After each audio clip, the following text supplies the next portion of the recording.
Nemesis Reborn is a B&M inverted coaster that originally opened as Nemesis in 1994 at Alton Towers in Staffordshire, England. It was closed for over a year for a major track replacement, very similar to what Universal Orlando did with the Incredible Hulk about 10 years ago. It then reopened in 2024, sporting a new black and red color scheme and updated theming. The roller coaster itself is meant to represent a giant alien creature, with the station being the main body of the creature and the track being its tentacles. New theming was added all around the area in 2024, including a giant eye that moves around as the train goes throughout the layout, and secret government vehicles and personnel patrolling the area. All this new theming really makes the area come alive, and it makes it my favorite area of the park without question. The ride also blends in with the terrain beautifully, and the track hugs the terrain for basically the entire layout, making it one of the most unique B&M inverts in the world. The train features the classic B&M over-the-shoulder restraints that give you solid room for airtime, and the ride features a total of 4 inversions, a height of just above the ground at 46 feet, speed of 50 miles per hour, and a track length of 2,349 feet. Now that we got stats out of the way, let's see how it rides. The ride begins with a sweeping turn to the left to build some speed, and then suddenly drops right into a really whippy corkscrew. There's then a really fast-paced helix to the right before hopping over the station and Nemesis's iconic eye with a 0G roll. As you get back into your seat and pass through smoke, you pass over a small waterfall just below you and turn to the right just past the queue line. You then enter the ride's biggest trench and rise into the one and only vertical loop of the ride.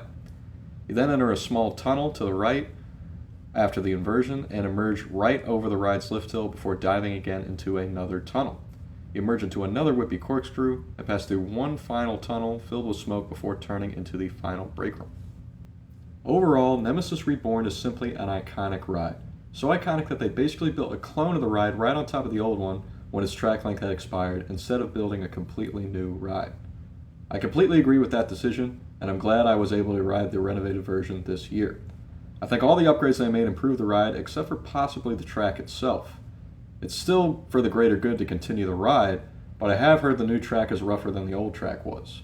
I can attest that there was a noticeable rattle for most of the ride, like many other B&Ms built recently, and I can definitely see how it feels rougher now.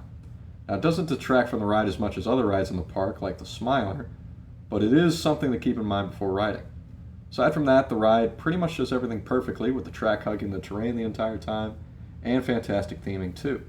That makes it my second favorite invert I've done, only behind the much bigger Banshee at Kings Island. Inverts as a whole don't rank super high to me, so it's only third in the park behind Wickerman and Oblivion, but if you prefer positive forces and intensity, this will definitely be your favorite ride here.